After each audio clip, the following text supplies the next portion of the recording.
Kakdwip Facebook এবং ইউটিউবের সকল বন্ধুদের নমস্কার জানাচ্ছি। আজ আমরা এসেছি আমাদের কাকদ্বীপের যে মৎস্য হারবার রয়েছে সেই মৎস্য হারবারে। এখান থেকে ইলিশের মরশুমে প্রায় কয়েক হাজার ট্রলার সমুদ্রে মাছ ধরতে যায়। ট্রলারের মালিক থেকে শুরু করে মৎস্যজীবী যারা শ্রমিক রয়েছেন, কয়েক হাজার মানুষ এই মৎস্য ব্যবসার সঙ্গে যুক্ত।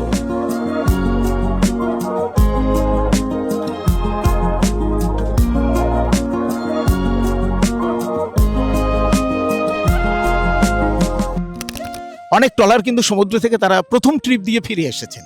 অনেকে মাছ পেয়েছেন, অনেকে কম বেশি করে পেয়েছেন।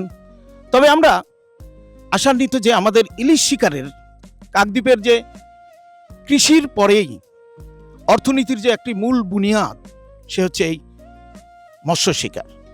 আর আমাদের এই পাতে ইলিশ যারা নিয়ে আসেন, সেই মৎস্যজীবী ভাইদের সঙ্গে, দাদাদের সঙ্গে একটু কথা বলবো, জেনে নেব কিভাবে তারা কি উপায়ে, কত কি খরচ, কি প্রতিকূল পরিবেশে জীবন বাজি রেখে তারা এই মৎস্য শিকার করে নিয়ে এসে আপনার আমার রান্নাঘরে, আমাদের পাতে আমাদের তৃপ্তি সাধন করান।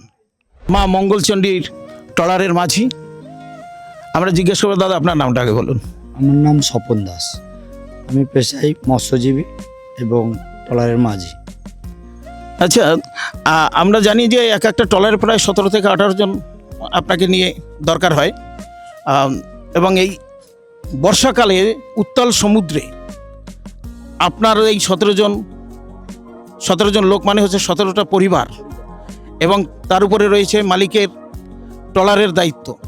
এই সব কিছুর দায়িত্ব আপনার উপরে, তা আপনাকে কতটা সতর্কভাবে কি রাখতে হয়? আমাকে তো অবশ্যই সতর্কভাবে চলতে হবে, কেননা মালিকের সম্পত্তির চেয়ে আমরা যে 18 জন মানুষজন এসেছে, 18 জনের ফ্যামিলি আছে, পরিবার আছে, সবাইকে ঠিকভাবে রাখতে হয় আমার। কেননা জল ছাড়া তো আর কিছু নয় সাগর মানে, আর যাকে বলা প্রায় সময় উত্তাল হয়ে থাকে।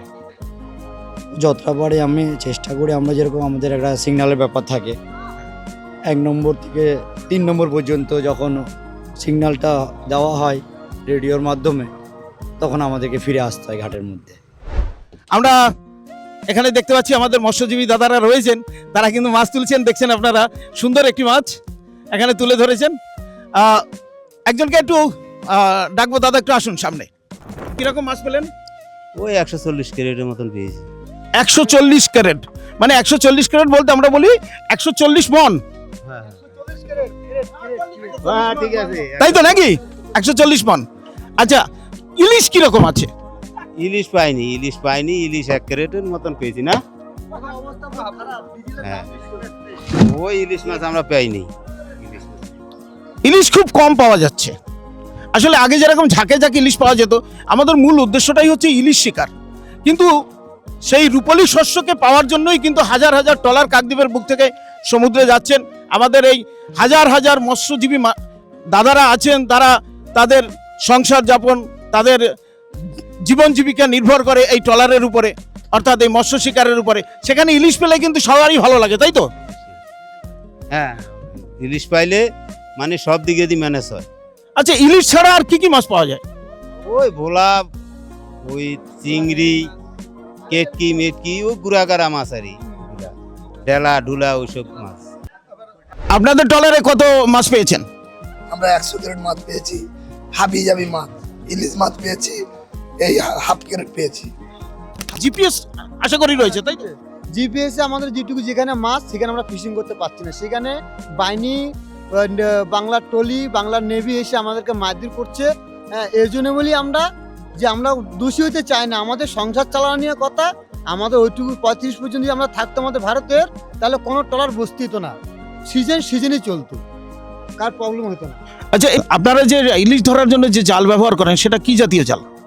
কি জাতীয় বলে আমাদের 2 রকম জাতীয় আছে। এক হচ্ছে কট জাল, আরেক হচ্ছে যে মোনা জাল, যাকে বলা হয় মনে ফুলি সুতোর জাল। কতটা ফাঁস? ওটা ম্যাক্সিমাম 90-91 mm এরকম। মানে ইলিশ ধরার জালের একটা সরকারি নির্দেশিকা রয়েছে, 90 বা 91 mm এর নিচে কেউ করতে পারবে না, অর্থাৎ পিল ইলিশ ধরাটা কিন্তু নিষেধ। আর এই হচ্ছে সেই ইলিশের জাল। আমরা যাকে বলি মণিফুল জাল, তাই তো দাদা? এটা কি জাল?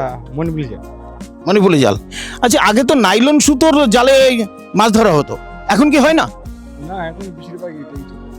আসলে এই জালের কস্টিংটা একটু কম আছে আমার মনে হয়, যতটা যা পরিমাণ জাল প্রয়োজন আছে একটু কস্টিংটাও কম আছে, এবং এই জাল জলের সঙ্গে প্রায় মিশে যায়, যে কারণে ঝাঁকে ঝাঁকে ইলিশ যখন স্রোতে ভেসে আছে তখন কিন্তু তারা সম্ভবত ওই জালকে তারা খুব একটা বুঝতে পারে না, এই জালের সঙ্গে তারা আটকে যায়, তাই তো নাকি? হ্যাঁ, একদম ঠিক। এই জাল এখন মাছ যখন জালে এসে পড়ে এটা জড়ানো সম্ভবটাই বেশি আমাদের মনোভাব।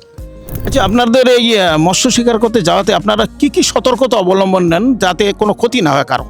কী কী অবলম্বন বলতে আমাদের যেরকম যোগাযোগের জন্যে যতটা মানে ওয়্যারলেস যে সেট আছে, জিপিএস আছে, এবং আমাদের যে বর্তমান যে আমাদের কোস্টগার্ডও আছে, কোস্টগার্ডের সঙ্গে আমাদের কথাবার্তাও হয়, ভালো মন্দ ওনারাও আমাদের দেখে, সাগরের মধ্যে ওনারা ছাড়া তো আর আমাদের কাছে আর বন্ধু কেউ নেই। কেউ নেই, ওনাদের নিয়ে আমাদেরকে চলতে হয়। এবারে আমরা যতটা এবারে এই বর্ষাকালের ওয়েদার তো আর সবসময় ঠিক থাকে না, এরকম সিগন্যাল বাড়ে কমে, এইভাবেই আমরা চলি। আমাদের ফেসবুক এবং ইউটিউব লাইক করুন, ফলো করে সঙ্গে থাকুন এবং সাবস্ক্রাইব করে আমাদের চ্যানেলের নতুন নতুন আপডেট সবার আগে পাওয়ার জন্য সাবস্ক্রাইব করে আমাদের সঙ্গে থাকুন। ভালো থাকবেন, সুস্থ থাকবেন, আবার দেখা হবে। নমস্কার।